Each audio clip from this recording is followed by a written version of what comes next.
Hi, I'm Kristen, and this is the Simple Handmade Everyday Podcast, where I talk about living a creative, intentional life.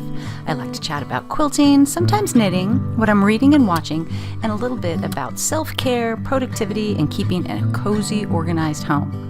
I've got my cup of tea in hand, so grab yours and let's settle in for a chat. This is episode 88. Hello, friends. How are you? Welcome back if you are a returning listener, and welcome if you are new, which I feel some of you may be because the wonderful Pat Sloan has shared about my podcast through her Table Topper book tour, which I'll get to in a little bit. So if you are new around here, you are very, very welcome. So it is the end of May here, and it has been just absolutely, we've just been having lovely weather here in Southern California. We recently just had Mother's Day. It was my very first Mother's Day with no children at home. So that was a little bit sad, but my husband took good care of me on Mother's Day. We actually went to Descanso Gardens, which is kind of near Pasadena, California, which we've done on other Mother's Days, which was not as well received by the children as it was for me. So it was nice to go there. And this time of year in May, obviously, the whole... They have this gorgeous rose garden area, and it's what I really like about it. As much as, yes, I love roses. You know, I kind of like old-fashioned roses, the more single row of petal type and climbing roses, that kind of stuff. But what I find rose gardens sometimes a little bit sterile because there seems to be like these rose bushes, you know, like just set in a grid, you know, and not a lot around them. But in this rose garden at Descanso Gardens, it is interplanted with so many other blooms. Just the colors were amazing. And they just have all these gazebos and benches and arbors and just so much architectural things to look at. Oh, it was very fun. So that was wonderful. My family gave me some wind chimes. I like the lower register wind chimes. The box said that these were hand-tuned to the key of D and hung them up. And I never realized kind of how often we have breezy weather here because they're kind of going a lot of the day. And I, not in an irritating way, at least to me, have not interviewed my neighbors about it. But they're just gorgeous, and that's kind of been a tradition for me to get for Mother's Day to get something that enhances the backyard. I have this big swing chair that I absolutely love. Last year I did these big planters and now wind chimes. So it's just making that outdoor space that we spend so much time in just more and more cozy. But we are in the middle of a drought here, and so we are really limited in our watering. And we are taking it seriously. We're only allowed to water once a week. And it's showing. It's showing. The grass especially, which we do like. We have we're in Southern California. We have a pretty small yard. But it is big enough to play with the dogs and give them a place to do their business and throw a ball for them. But it's getting pretty crispy looking. But the rest of I have, kind of a cottage garden out there that we planted. Let's see, my son is 22. We did it, and I was pregnant like 23 years ago. We planted these big borders. So those plants are relatively established, and they are definitely weathering this better than the grass. But we are very serious. I now have a bucket that I keep in the kitchen. Every time I turn on the water to wait for warm water to like do the dishes or something, I capture all that water. I use it to water all of the container plants outside. When I've got like a half a glass of water that I would normally just toss down the sink like from the day before, I use that to water plants now. I remember hearing some woman years ago during the drought, like if an ice cube fell on the floor, she would pick it up and put it in a plant. And yeah, that's where we're at. We're saving absolutely every drop of water. But, we will do what we need to do to get through this together. But even though the kids didn't come home for Mother's Day, they did come home, I don't know, a week or so later, 2 of the 3 anyway. So it's always nice to have some kids home, and we, kind of pull out all the stops for cooking when the kids are home to give them, what they're not getting as they either are cooking for themselves or at school. Lots of cooking, lots of treats. We had a really good time. And this whole summer starting off pretty busy. I've got 2 college graduations in the next couple weeks. My daughter graduated in 2020 and did not get the ceremony, right? So they are doing a do-over at UC San Diego. on like in June, like on a Friday night. And then my son, also UC San Diego, graduates the next morning on Saturday. So we get to knock out 2 graduations in one weekend. And then I come home, and the next day I leave for a business trip in Las Vegas for about 5 days. And I don't know, I got to be honest with you, I'm not really looking forward to going to Las Vegas during a pandemic, but I feel like I kind of need to do it for my business. And I am double boosted, so I've just taken every precaution, that I can. And I don't like Las Vegas. I'm glad I've been, like everyone maybe should experience that, but I've probably been a half dozen times. So I will do no gambling. I will do no roaming around the casinos. I will eat outside as much as possible. So, so just kind of a lot of stuff coming up. So that's kind of it on the life update. Before we head into the quilting segment, I'd like to thank the Fat Quarter Shop. Once again, love the Fat Quarter Shop. Thank you for sponsoring the podcast. Fat Quarter Shop is a one-stop show for quilting fabrics and supplies for quilters around the world. They stock quilt shop quality fabrics, pre-cuts, quilt kits, patterns, notions, and even cross-stitch supplies. What I want to talk to you about today is the Fat Quarter Shop is doing another quilt along. They do so many and they are so fun, but this one really got me. It is the Great Granny Squared quilt along, and it is based on a book by Lori Holt. You might know her as B. Lori, called Great Granny Squared. And so the way this is working is they are doing 2 blocks a week through the summer. So this starts on June 3rd. I actually have forgotten to order my book, which I will do today. So I might be a little bit behind, but no big deal. You can jump in anytime. So the patterns in this book, the book's been around for a while. It should not be any trouble finding it. And it makes a pretty large quilt. It's like 72 by 85. And I don't usually make quilts for beds. I make them as throw quilts, so I will probably leave off the borders. She's got a couple cute, what are they called, square and a square or economy block style borders. I will probably leave those off. I am going to use a Fat Quarter bundle that I have from my stash. I talked about last week that I wanted to just use what I have. That's my theme for this year, is to use what you have. And I have actually 2 Fat Quarters bundles of this line from years ago from Sadif Imher. Down Grapevine Lane is her handle. And it was one of her first lines, and it was called Sweet Prairie. It's a kind of peachy pinks, and I just loved it. And I ended up getting 2 Fat Quarter bundles and backing. So I am well equipped to do a quilt with that. But I think this will only take 1 Fat Quarter bundle.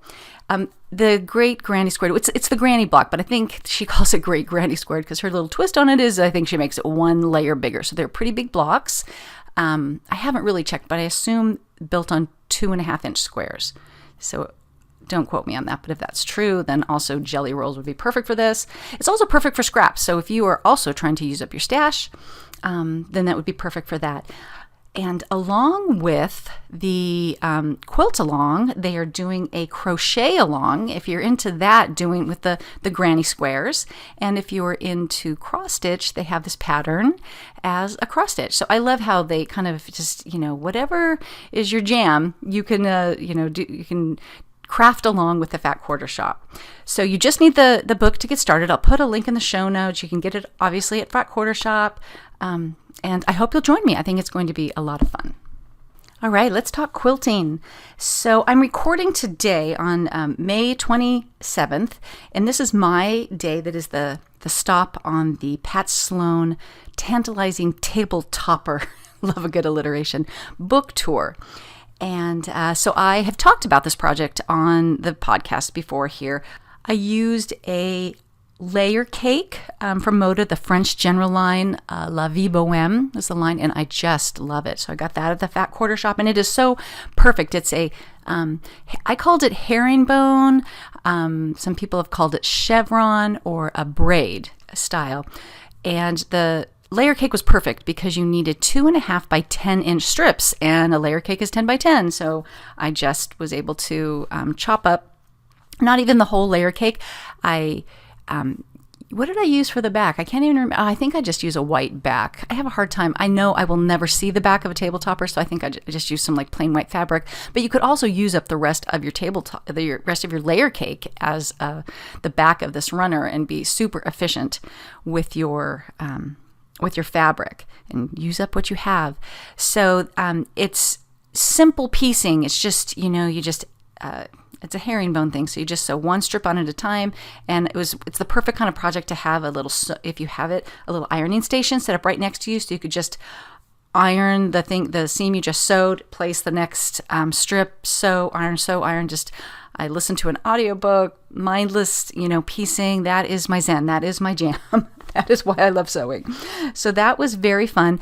I can't remember how much I talked about this on a previous podcast, but I had gotten 2 fabrics to use as borders. Now, I don't usually use borders on quilts. I don't know how to quilt them. I just kind of like the way things look. I think they look a little modern without the borders. It's just a personal choice. I've definitely put borders on quilts, especially ones that I needed to make bigger. But so I thought about leaving them off, but I wanted the width that this was going to give me on the table topper project. I also made it a little longer than the pattern. She has you trim it so that when you cut borders, you don't need to piece them at all. They don't have a seam, so they are I guess it's probably 40 inches, but I wanted mine longer. I don't mind piecing a border. So I had gotten an off-white and like this French blue, and I decided to do the blue because I loved the color blue, and I put it together, and I don't know, there was part of me that just I thought it looked a little stodgy, a little 80s French country. And I was like, yeah, that's not quite what I'm looking for. So I took it off, and ultimately I just got some linen from my stash, and the combination of these French general fabrics and linen, I just feel like you can't beat it. So I love the way that worked out. I just, the borders were 2.5 inches. And when I do binding, I do 2.25 inches. So I just trimmed those strips down, which was perfect because, I had ripped them off. And so I could just kind of trim in a way where that seam allowance was. And I loved the binding in blue. So I put it on to take pictures, bought some flowers from Trader Joe's, and I'm never taking it off. It's perfect, and it's, French General often is kind of more in the dusties, but it's, red, white, and blue, but not in a super, primary patriotic way, but it is. So it's the perfect kind of color scheme for spring and summer. So very happy about that. I will put a link in the show notes to some photos, and I'll put a link to my blog post. If you get over there, you'll see the blog post, and you might want to just visit. If you go to that blog post, I've linked to everybody who was on it. There's 2 people a day for 10 days or something. So many amazing people on this tour with really cute creative projects. Bonnie Hunter, Polka Dot Chair, even Aurifil and Fat Quarter Shop. They're all on the tour. So definitely go check that out. So that project, that's another thing about table toppers is I love that I can change them up. I've got quite a few at this point, so I don't really care if somebody spills on it or whatever. Easy to wash and dry and throw back on, but they're just so quick. It's like sometimes you get in the middle of a long quilt project and you just need a win, right? So table toppers, perfect for that. What else? I think the last podcast episode, I had finished hand quilting my harmony block from the hand piece quilt along that I did, and now that is I've done the binding, and that is done. I keep thinking about if I want to move my sewing space up to my daughter's room, which I'm not sure I can make work for a number of reasons, but I've got a number of mini quilts, and I would love to just have them all over the walls. And I don't really have a place to do that. I've got a couple, I don't know, I have a handful in my sewing space, but I'm just like in a dining room alcove. And if I really decorated that way, I would have to displace photos of my children when they are like 2 years old. And obviously that is not happening. So yeah, I've got a couple good finishes under my belt, which I'm excited about. And now that I've got some sort of hand quilting momentum, I still have my hand piece quilt along number 2, which we call Book Club, and I am hand quilting concentric circles on that one. and just from cardboard templates that I cut out. And I just had completely lost traction on that project a year or more ago. And I'm now really hoping that that is in a bag with the thread that I am using. Because it's some shade. It's obviously Orifil, probably either 40 weight or either 28 or 12 weight of some shade of off-white. But I have a lot of those, so I hope that I had the foresight to keep that project together. Speaking of keeping projects together, the Fat Quarter Shop has these great project bags. So a while back, they sent me one that's quite large, like probably, I didn't bring it in here. I'm going to say it's, like maybe 24 inches tall, maybe it's 18. And then, probably 13 inches wide, something like that. And what is in that project right now is my big elementary wrap that I'm knitting. It had exceeded the space of all my other project bags. So that's perfect for that. But they have these new ones. If you hear this crinkling, this one is still in the plastic bag. It is called Mad for Plaid project bags. And I have 3 of these. I have a pink one, a blue one, and this green one, which I haven't even gotten to yet. And they are perfect. So they are 10.5 inches tall, 13 inches wide, and 3.25 inches deep. So they have a gusset. So it's not just like a lot of project bags are kind of just like 2 pieces of fabric with the zipper. You know what I mean? They're flat. This one has some dimension to it. And what's cute about these bags is they've got this cute little design on the outside, as do the bigger ones. But they are made of what, I'm not a cross stitcher, but I think it's basically called Aida cloth. So they're plastic, but they have a little grid. It's like little holes. It's a mesh, but it's stiff. So you can see through it a little bit, but it also has a really cute design. And they're just the perfect size. So right now, I'll talk about it in a little bit. I'm into knitting hats, so I've got a bag for that. I put my my hand quilting project in one a little while ago too. Now I'm like, did I put the thread in there? I don't remember. So it's like any kind of project bag, any kind of handwork you want to be able to move around. These are the perfect size for it. And I try to make little packages for each of my project bags because, I don't know, do we all have like extra scissors and needles and thimbles and thread? So I try to keep everything I need with that project. So that I'm not, sitting down and going, oh, I don't have any scissors here, or I don't know, I need some clips or whatever. I like to have everything I need in each project bag, and that has worked really well for me. So I'm totally loving those. So I was searching for what my next quilt project was going to be, and the great granny square just fell in my lap. So I am definitely going to be plugging away on that for the summer, and 2 blocks a week is kind of perfect. I know during the summer I often don't really like to sit at my machine. I like to sit outside, so doing hand quilting or knitting is kind of a good choice for me. So speaking of knitting, I have fallen in love with knitting again, and thank you to now I can't remember your name, but whoever suggested the Knots of Love, which is a charity organization where you can knit hats for people undergoing chemo and preemies. I haven't seen the pattern for preemies though. I'm just doing the chemo caps as a breast cancer survivor. I think it's a wonderful idea. I'm on my 3rd hat. I'm on the decreases. I'm coming up the crown. Right now, just using stash yarn of this kind of mottled gray color. But when my daughter was here last weekend, she's a crocheter. Can't really get her on the knitting bandwagon. It's so funny. It's like I feel like so many people, you are knit or crochet, but they have tons of crochet patterns as well. So we just went over to Michael's with the approved yarn list and found some yarn, some actual colors for me. So I had her get 2 colors that work together. I was able to get 2 hats out of one skein, but not quite enough for another. So I'm just like, okay, so we'll get 2 different colors, and then with the leftovers, you can do a 2-tone hat.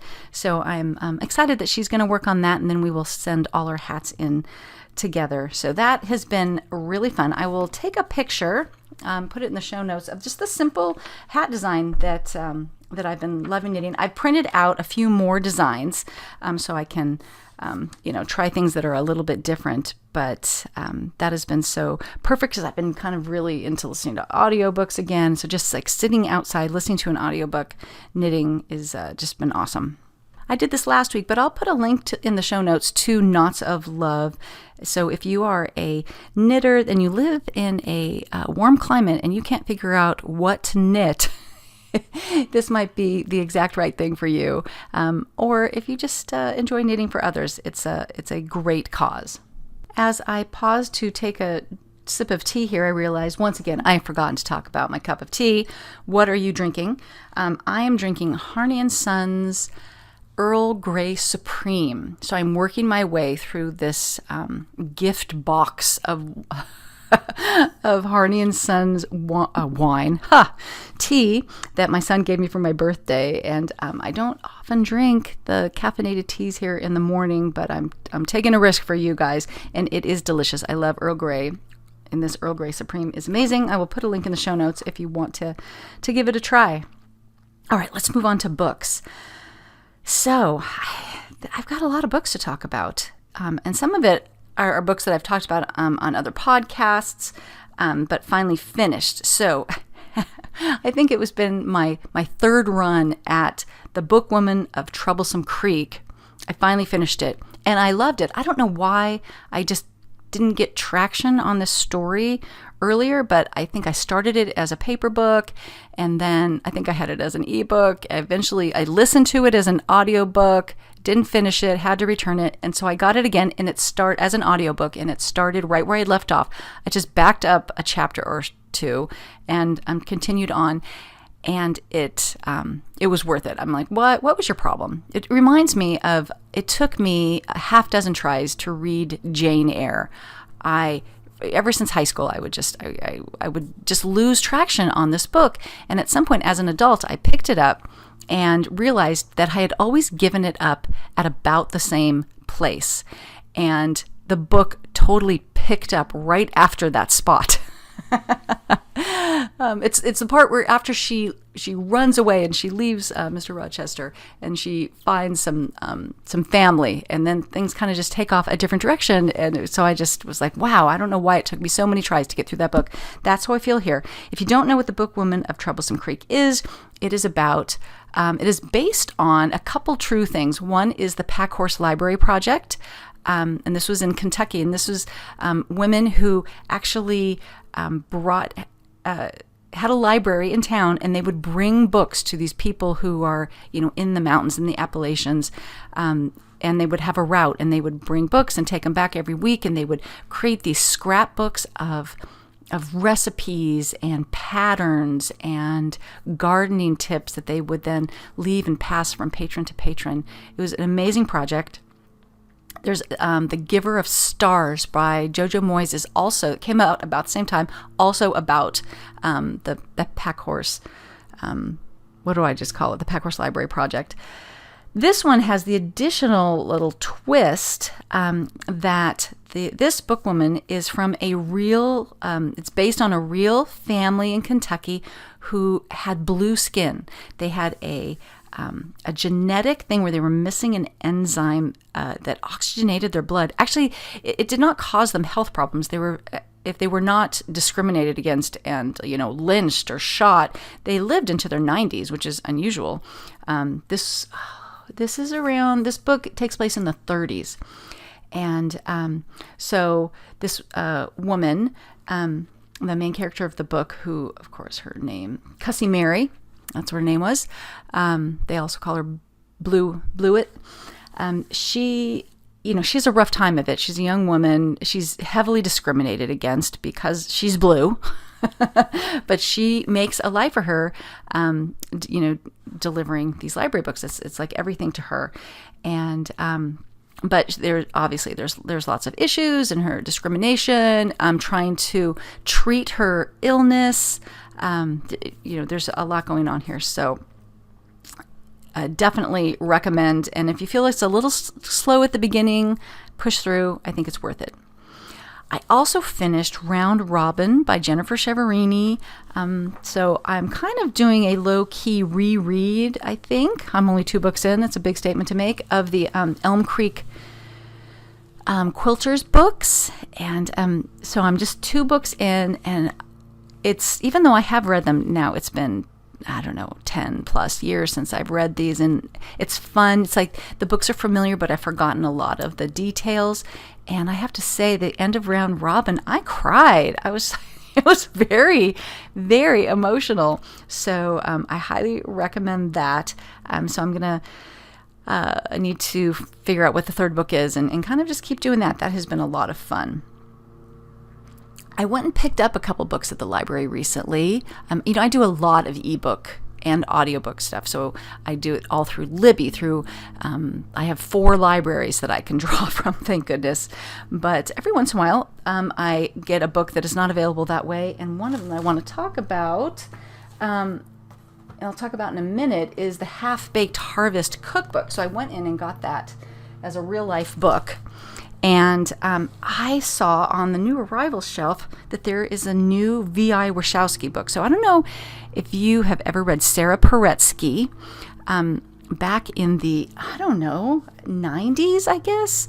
I got really into her series of books of V.I. Warshawski.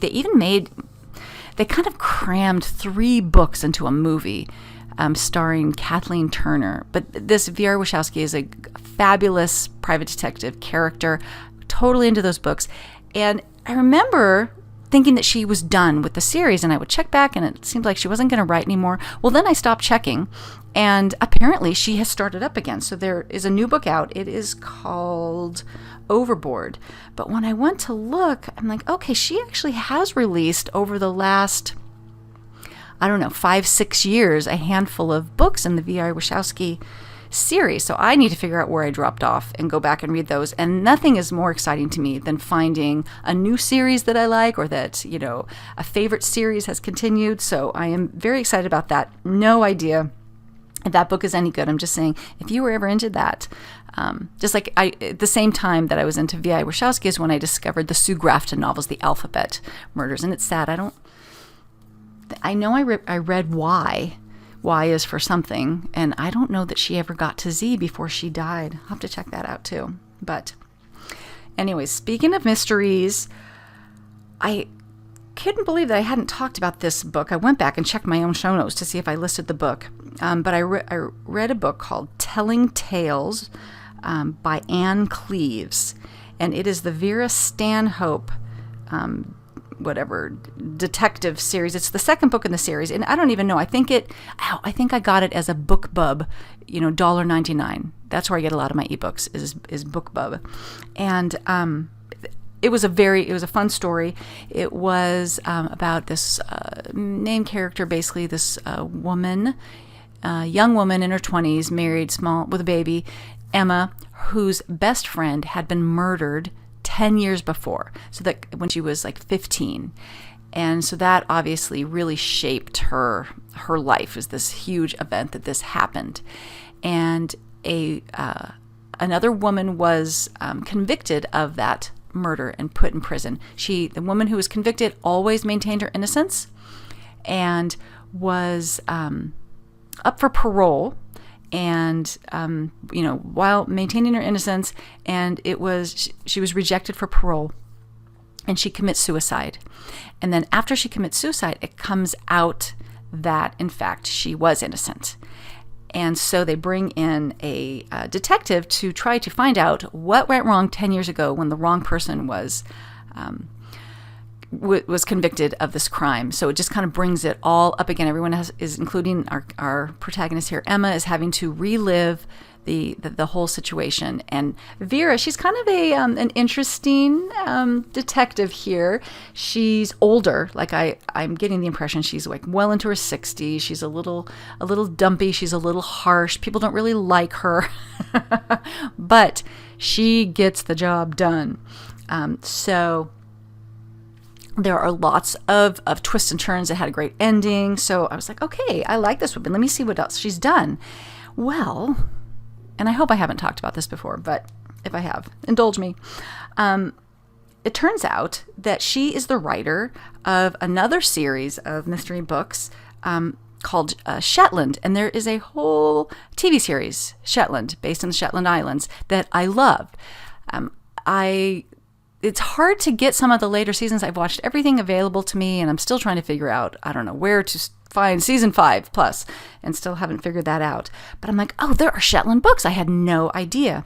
So I started the first one, which is called Raven Black, and I am enjoying that, but I did not get it read before I had to return it, and there's 3 people waiting, and I couldn't extend it. So I will definitely get back to that one. But that's also exciting to me. I'm like, okay, no, not only do I have a whole V.R. Wachowski series to check out, but now this whole Shetland series, and she also has written this whole Vera Stanhope series. So I just feel like I have an embarrassment of riches of mysteries before me. But I know I'm kind of into the whole mystery genre. If that does not float your boat, the modern Mrs. Darcy, she's a blogger. I'm trying to think of her name. Her name is Anne something that is escaping me right now. It will probably just pop in my head and I will just shout it out you. But anyways, she's a blogger. She's very focused on reading. She does, I think maybe even 2 reading podcasts, which I do not listen to because I do not need more ideas of things to read. But she just put out her summer reading guide, which she does every year, and it's free. And it's, I don't even know how many books. It's a beautifully done kind of like, a PDF of books in all different genres. So I downloaded that and, realized I have read a number of these, but I'm definitely hanging on to that for future ideas. I'll put a link over to her blog post where that's available in the show notes. But if you just want to, Google it, it's the Modern Mrs. Darcy Summer Reading List. All right, let's move on to things that we can watch while we sew or knit or do whatever we do, or just sit there and watch. First of all, also when my daughter came home, we went and saw the new Downton Abbey movie. So exciting. So exciting. I think last podcast I talked about a cute little trailer that was a recap of the first movie done by Mosley. And I promised you I'd put a link in the show notes. And I couldn't find it on YouTube. So I just put a trailer to Downton Abbey. But fear not, if you go see the movie Downton Abbey, they start with that trailer. That gives you like a recap of what happened in the last movie. It's like previously on Downton Abbey. So this is called Downton Abbey, A New Era. And it was delightful. I absolutely have no problem going on record here saying that the Downton Abbey movies are not great film. What do I want to say? They're not great storytelling, I guess. Visually, obviously, it's amazing. And it's funny. And I do think that the second one was better than the first one. And at first, and I said this to my daughters, we're walking out, I'm like, okay, I think that the problem with the first one, is it a problem? I don't know. That they try to give everybody a storyline. They want you to spend time with every character that you love and be involved in something that's happening in their life. So, there's one cohesive event, which for the first movie was the king and queen coming for tea. And the second movie is they are going to actually film a movie at Downton Abbey as a set, which they are doing because they need money to keep this house going. And so that's the one cohesive storyline, but then everybody has their own lives going on, right? Upstairs, downstairs, all of them. And so it just felt very scattered, but also delightful because, I'm just happy to be there in their company again. And so I said to Chloe on the way out, I'm like, okay, I think that, it was more cohesive, that there wasn't like a storyline for everybody. And she looks at me, she's like, who didn't have a storyline? It's exactly like the first one. Absolutely. And she just starts listing them off. I'm like, okay, no, you're right. But somehow it didn't seem as scattered to me. So it was the first time I've been in a movie theater in years. It was like there were 12 people in the movie theater, so it was really no big deal. But also it was in one of those theaters that like we only seem to have these days, where you have a waiter and you can order dinner and stuff, which I have zero interest in doing. So I always feel really weird that we are the only people not eating and drinking a martini while we're watching this film. So can we just bring back the old-fashioned movie theaters? So Downton Abbey, absolutely, if you are a fan, you will love it. So that's obviously the only movie that I've been to recently. But again, there's so much good TV out right now. So we finished Picard, which I talked about last time. They don't always end, seasons well on shows, but Picard had a great ending, was absolutely delightful. Really enjoyed that way more than Star Trek Discovery. And so then, of course, we had to move on to the next Star Trek, which is called Strange New Worlds. And that was great. I think I used to really love Discovery, but I feel like Strange New Worlds has maybe supplanted that. Picard will always be my favorite. So Strange New Worlds is going back in time where Spock is the original Star Trek series, you have Captain Kirk, and then Spock is his number one. In this case, Spock is the science officer. Like he's kind of new. They are on the Enterprise, and Uhura from the first series is a brand new ensign. So all these people are like way younger than you knew them when Captain Kirk was the captain, and Christopher Pike is the captain, which if you watch the very first series, you kind of know what happens with him. So it's absolutely delightful. So that's called Star Trek Strange New Worlds. We also watched and finished 1883. So this is, there are no new ideas in the world anymore. This is the prequel to Yellowstone. And, I'm not into Westerns, and this was a full-on Western wagon train show. It was so good. It was so good. So this is the story. If you watched Yellowstone, you know that the Dutton family owns the largest ranch in Montana. And so now we are going back and we are trying to figure this out. I think the character that Clint Black plays here would be the current John Dutton, who's old in Yellowstone. That's Kevin Costner. I think that it is his great-great-grandfather. His name's James Dutton, and it is the story of his family coming from Tennessee. They're actually on the Oregon Trail, headed to Oregon, because there's free land in Oregon. And he's bringing his family. So it's Clint Black and Faith Hill are the mom and dad in this scenario. And I was very skeptical about them being decent actors. In my opinion, they are both fabulous. My husband and I have this thing about when you bring other people who are even good public speakers or whatever. I remember Madam Secretary had Madam Albright, Hillary Clinton, and Colin Powell on an episode as previous secretaries of state. And there is something about the way they deliver their lines that is not like bad, but somehow it is, you can just tell they're not actors. It's like it somehow does not sound as natural as an actor. So I feel like I can always tell when people are pushing, out of their comfort zone. But Clint Black and Faith Hill are so good in this. So the story is narrated by their teenage daughter as they are on this wagon train headed to Oregon. And man, everything goes wrong. Everything goes wrong. It just, you hear about how hard the Oregon Trail was, right? But when you see it and you just never realized, you think rivers are a good thing, right? That's where you get the fresh water. Rivers are a disaster. Trying to get people and horses and cows and wagons across rivers it's a huge thing. So I just felt like I learned a lot about what life was really like and how much respect I have. Dramatically, it was very good. It's again one of those things where I'm just I'm sobbing, and it was very good. So 1883, totally would not have thought that I would like this show. I didn't think I would like Yellowstone. Didn't think I would like 1883.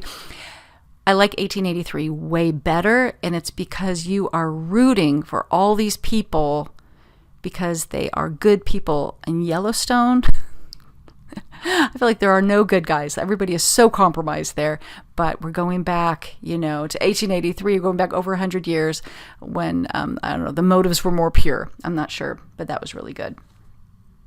And wow, I'm almost embarrassed about the number of shows I have to talk about here. I don't sit around and watch TV all day, I swear. But on PBS, Sanditon Season 2 came out, and I tried to watch it, and I had no idea what was going on. I watched the last episode of the first season to remind myself, had no idea what was going on. There are only 6 episodes, so I just started over. So I watched Sanditon Seasons 1 and 2, and definitely recommend that if you, like me, love the English period dramas. So Sanditon, I've talked about the show several times before, but it's a seaside resort. in England. That's the name of the town. And there's one particular guy who he is building this town up to be a destination for people to come for their ocean cures and to be at the seaside, and lots of beautiful, apartments and housing and things like that. So it's his business to turn Sanditon into a resort. And on the very first episode, as he is headed to Sanditon from a trip, their wagon, the wheels come off, wagon breaks down, and this farmer's family helps him and his wife to get going again. And in return for their kindness, they invite like the family to Sanditon. The father says no, but the oldest daughter, who is probably like 18 or something, goes. And so she's of course, very beautiful farmer's daughter. She goes to Sanditon and is just, it's not the big city because it's a resort, but it is, a lot of money, a lot of, rich people there, just a whole new class of people that she is exposed to.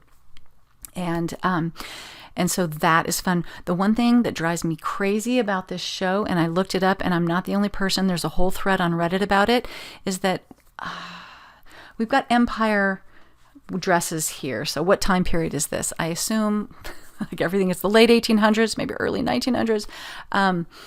But this girl, the actress, she's got this beautiful brown, long, curly hair, and 8 out of 10 scenes, it is down and flowing freely in her face and all over. And we all know that would never be the case in that time period. Those women have their hair, pulled and pinned and tucked and everything, so yeah, it's completely anachronous to the time. Does not work, but it does make her look very beautiful. So there you go. So the season 1 ends on a pretty good cliffhanger. So does season 2.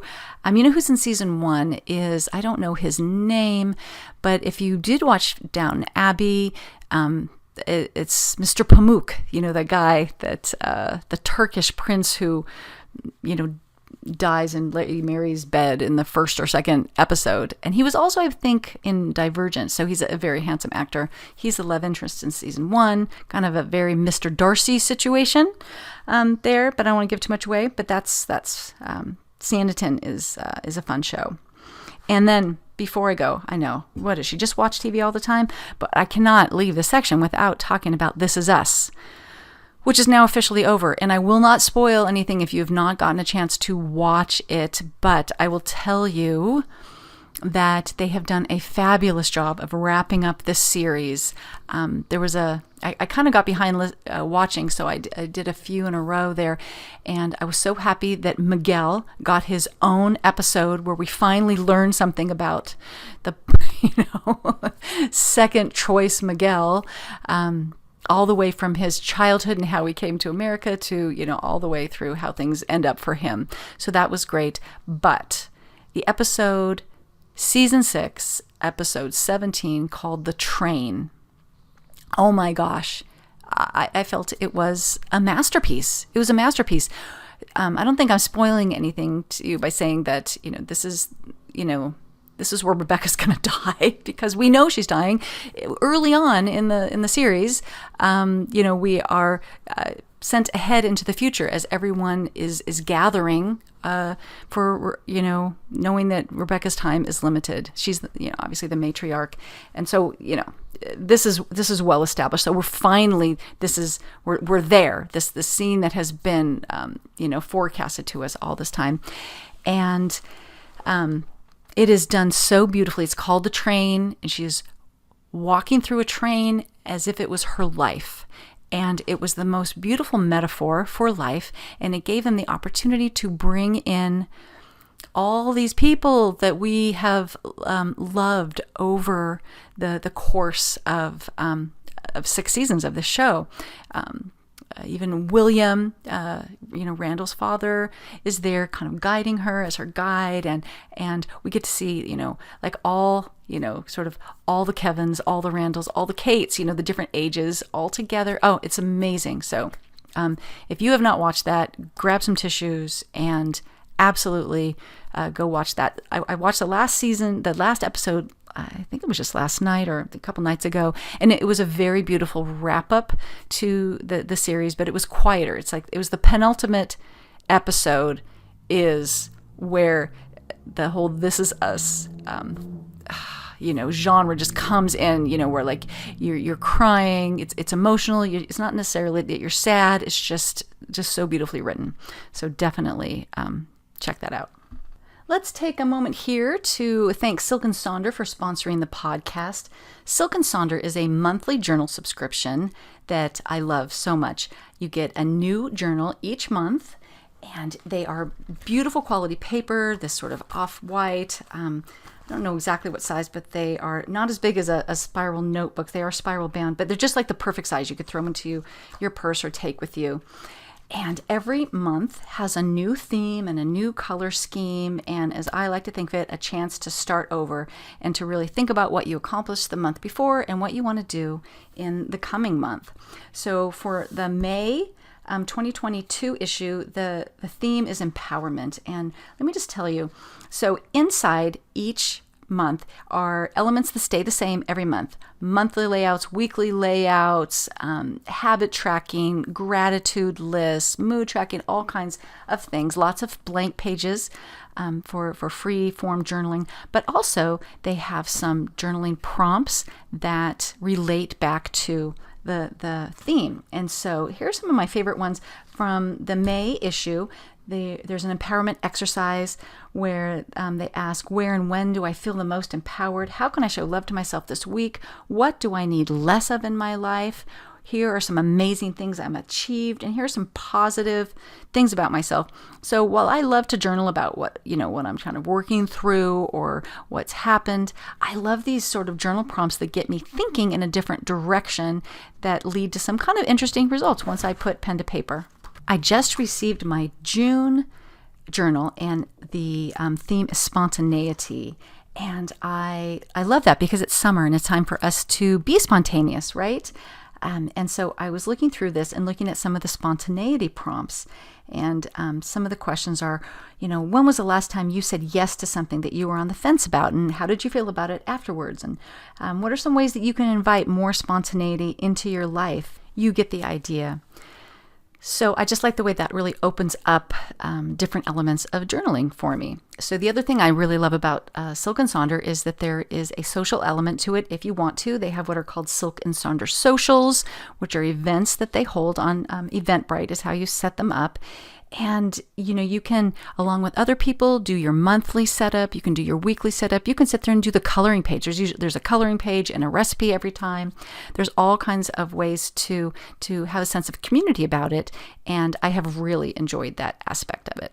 So if you are interested at all, I'll put a link in the show notes. You can use the code SHE15 to get 15% off a monthly journal. So maybe give it a try. All right, let's head into our last segment here, which is going to be a little bit of hodgepodge. Last episode, I talked a lot about the Lazy Genius Kitchen book, which I'm really enjoying. And if you have not popped over to the Lazy Genius YouTube channel to watch the sort of show that she created to promote this book, where she actually goes into people's houses and uses the principles in this book to help them solve problems in their kitchen. So again, the Lazy Genius Kitchen is not a cookbook. It's how to be better in the kitchen, from organization, decluttering, having what you need, meal planning, shopping, actual cooking, and even storing food. Like every aspect of being in the kitchen besides the actual things you're cooking is what she covers in there. It's how to lazy genius that. So totally have been loving that. And so she goes into, in her YouTube series, I'll put a link in the show notes again, and she went into Sharon McMahon's house and she helped her organize all her kitchen utensils. She has gone into people's houses and helped them figure out she's actually had a couple episodes on what I would call meal planning. One of them is like creating what she calls a meal matrix, which is to like take your whole month and go, and you can do it in different ways. I talked about this last episode. You can either go, meatless Mondays and taco Tuesdays and fish Fridays, or, that type of a thing, or whatever works for you. In one episode where she did the meal matrix, it was really how did she do it? It was more like she would have him cook up a bunch of chicken and rice at the beginning of the week. And then, one day he would turn it, cook it, take those prepared foods that he's already cooked and do a Mexican spin on them. And another day he would do an Asian spin on them. And because that's what worked for him. And that would never work for me. That sounds really unappealing to me. But it's so fun to just look at how she organizes things. She has something called the liquid index, where she just talks about, so if you cook up some aromatics, some onions and garlic and some protein, some chicken or beef, and maybe some vegetables in there, the liquid index is going to tell you whether you're going to turn that into a sauce. You can take those basic ingredients and you can either turn them into a sauce to put over rice or pasta, or you add a little bit more liquid to get, I don't know, more like a simmer sauce type thing, or more liquid, and then it's a soup. You can use the same ingredients, but the amount of liquid you use tells you a different way to use it. Now, I think that's fascinating. I don't cook that way because I am not a cook by the seat of my pants person. I'm a person who kind of cooks from recipes, and that works really well for me. So all these things about just cook a bunch of rice and some ground beef at the beginning of the week and then do a million things with it. That won't work for me, but it might work for you because we all think of things a little bit different. So anyways, it's got me thinking about the kitchen, and I think I talked about, I think our Tupperware is in the wrong place in the kitchen. I might need to fix that. This weekend, I swear, I'm going through the kitchen utensils. I'm going to Sharon McMahon my kitchen utensil situation because I have a couple drawers that are not closing well, and this is always the trigger for me. As I used to tell my kids too, I feel like sock drawers. I'm like, so many people I think have overstuffed sock drawers, and I would tell the kids, if you were operating on the top 10% of your socks, you just keep putting, when you put your laundry away, you stick your socks in there and you have to push it down to close it. Let's get rid of at least half of the socks that are on the bottom that you are never using, and then that drawer will close like a dream. And that's where I am with kitchen my utensils right now. I think it's time to get rid of a few things. So yeah, I'm getting the itch to do the big declutter. And one of the things that I think I want to do isn't everyone's, let's just call it a Tupperware cabinet or a Tupperware drawer, even though I'm not sure how many of us are really using Tupperware. I am certainly not. I have a number of glass things from Costco. I don't know what brand, Snapware. So those have a seal and then 4 flaps that snap down. And I got them when I, was moving away from plastic.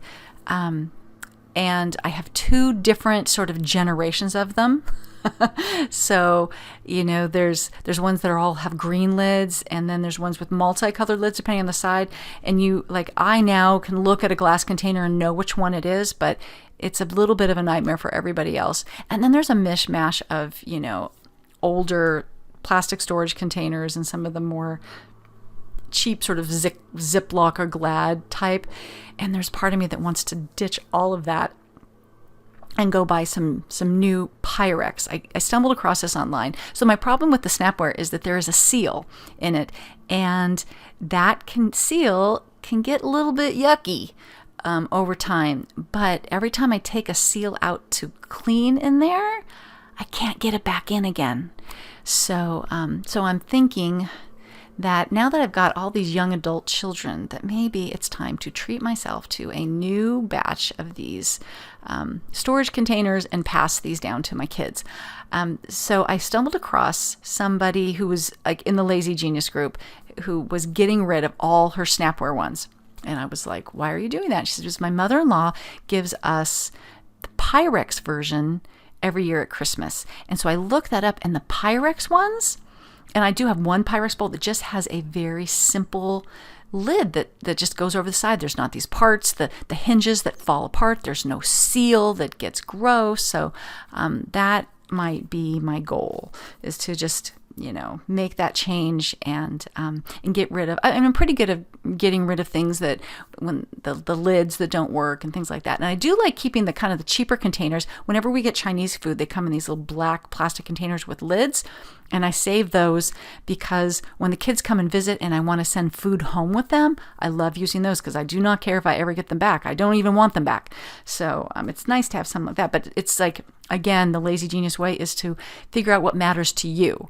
And for me, I would like to stop playing the game of which lid does this fit and how am I ever going to get this mildew out of the seal if I can't ever get the seal back in. So I'm trying to work through that. If you have a glass storage, food storage container thing that you love, let me know in the show notes or something. I would love to hear what you have, and I'm thinking about going Pyrex. So anyways, so the other thing that I learned from Lazy Genius is to do a summer meal plan. So here, I've got my little notebook. I did this last year, and now, it's a year later, and I'm going to look back here. It says summer 2021, and I did try her way of categorizing foods. It didn't really work for the way my brain worked, but some of my categories were, and this is a Lazy Genius thing, is stuff on a bun. Or a wrap. So these are all, it's kind of like a condensed list of all the possible things that I could make that I will just focus on this summer. So when I sit down to meal plan, I don't have the entire world before me. I love, personally, a well-curated list. This is why I shop at Trader Joe's, because there is one brand of tomatoes and not a gazillion. I like people to have done the work before me to tell me the good thing. Costco is the same way. Costco, all their, the stuff that they have there is like mid to high end quality-wise at mid prices, and like that is my sweet spot. So I did this for myself. I created a list to draw from when I sit down to do a meal plan. So stuff on a bun, burgers, sloppy joes. I'm taking that off. We do not do sloppy joes anymore. I have something called a chicken bacon wrap. We do these grilled chicken sandwiches, all types of tacos, from your ground beef to chicken to fish, carne asada, chili verde. We have lots of versions of tacos. And sausages. These are things that are on a bun. I also have a list. We call it Funny Dinner. It's a charcuterie board. I like to switch over from soups to main dish salads in the summer. So I've got a barbecue chicken salad that I do, chicken Caesar, Greek salad, a Cobb salad, and then we have things on the grill. So we do tri-tip and flank steak. I do this whole grilled chicken and veggies, rib, pork loin, salmon. And then there's things with noodles, which I do not choose anymore because of sort of blood sugar issues. But when the kids were around, which they were last summer, just your, pasta with red sauce, chicken parmesan. I do a big main dish mac and cheese dish. Pizza, we're doing pizza a lot. Or not a lot, like every other week. Now we're doing homemade pizza because I've got a pizza peel and a pizza stone, and man, just having the right equipment up your game. Absolutely am loving how well pizza comes out on a pizza stone. And my new favorite pizza is with pesto, goat cheese, and Kalamata olives. It is delicious. So another category of food I've got here are egg dishes. So I've got frittatas, omelets, what we call skillet dinners, huevos rancheros, quiche. These are all things that I can do with eggs. Another category is Mediterranean food, chicken shawarma, chicken gyros, Greek chicken. And then I remember telling you guys this last year. I have a category called Ben's Not Here, which is my youngest son when he was the only one home last year, and he will be home again this summer. But I have all the things that we like that he doesn't on that list, including chicken curry, chili, Cajun skillet beans, these sweet potato bowl that we love. So anyways, you get the idea. So I'm going to look at what I did last year and make my 2020 list. I have a winter 2022 list. Do I have anything on I have a spring 2022 list. Yeah, it's a lot of the same stuff, to be honest with you. So I'm going to make my summer list. But one way, and I don't want to do a ton of new recipes every week, but I did check out from the library the Half-Baked Harvest Everyday Cookbook. I feel like this was around Christmas time. It was like the new It cookbook if you follow cooking circles on social media at all. And it's been good. I think I'm not sure I'm going to buy it, but definitely get it from your library and see if it's your style. The photography is phenomenal. It is absolutely gorgeous. As I'm flipping through this, I'm like, yes, you need to make more of these things. So the only things I've made so far is I made, they were called, I've got the pages marked here, Coco Blanc meatballs. So this is ground chicken meatballs in a wonderful sauce and with mushrooms. It was actually delicious, but I have to tell you, it says prep is 15 minutes. I disagree, and I am not a slow cook. I feel like I spent a lot of time. I did double it, and that might have been with the problem, because I gave some to a friend who I just wanted to help out with a meal. But that was delicious. It just kind of was a lot of work. And then the other one I did is called, where is that? It's like we do Carne Asada a lot here. I kind of discovered Carne Asada, which is a weird thing for someone from Southern California to say. Discovered it during the pandemic, where I was buying it from this little tiny market on the other side of town. And so now we've bought it, the pre-season stuff in lots of places, the grocery store, Trader Joe's, Costco, a couple different meat markets. And we really like it when we've even made it ourselves. But this one, she has a recipe for all the spices that go into Carne Asada, which it needs to marinate for quite a long time. And then she has you do this weird quesadilla crunch wrap thing that just kind of, this sounds so terrible, but it's like a knockoff of something that you can get at Taco Bell, but it's the homemade version. I didn't do that part, but it was a very good, easy Carne Asada recipe. So, and I've got a couple other recipes that I have bookmarked here that I'm definitely going to try. Spice roasted cauliflower looks good. I'm going to flip through and just spicy gingery chicken. Oh, that looks delicious. Slow roasted Sunday dinner. That's obviously the chicken section. What do we have here? Spicy basil beef bowl. Oh, that looks really good. So all the it's not like just like one type of food. It's just it's all over the map, but it's all good, wholesome ingredients. And oh my gosh, salty chocolate pretzel rye cookies. Oh my gosh. So beautiful photography. Definitely, you might want to check that out. What else? So what's good about those is, makes a pretty healthy portion. And my new goal in the kitchen is to not cook every day. So there's a good amount of leftovers, and that has been very helpful. One thing that I've learned, this little tip that I just want to pass on to you in case you do not know. What was I making? I think I was making a chicken avgo lebano soup recently. And I just cooked up the chicken. It called for shredded chicken. And I cooked up the chicken in the Instant Pot from Frozen. Used the chicken tenders, seasoned it a little bit, put a little bit of chicken stock in there. So that, cooks up in no time. And then do you know that when you shred meat, like I have a KitchenAid mixer, you can put that cooked chicken into your mixer with a normal paddle attachment and turn it on, and it shreds it in 30 seconds, like perfectly. So I had cooked a bunch of chicken for that soup, but I didn't know how much I was going to need, so I had a bunch left over. And then my husband turned that into chicken salad for chicken salad sandwiches, which were delicious. So now that's my new thing. Every once in a while, I make up a batch of hard-boiled eggs in the Instant Pot. Now I make up a batch of just seasoned chicken and shred it up, and then he magically turns that into chicken salad for me. So that, if you've never shredded chicken with a mixer, definitely try that the next time you do it. Okay, I am at like an hour here on this podcast, so I had some stored up things to tell you. Thank you so much for spending this time with me. I don't have any new reviews, but if you get a chance, just to pop over to wherever whatever your podcast catcher you're using. For most people, it's Apple. And leave a rating and review. I would very much appreciate that.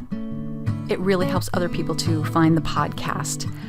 You can find me online at my blog, Simple Handmade Everyday, on Instagram as Kristen Esser, and please consider joining the Simple Handmade Everyday private Facebook group where we can keep the conversation going. Have a wonderful week.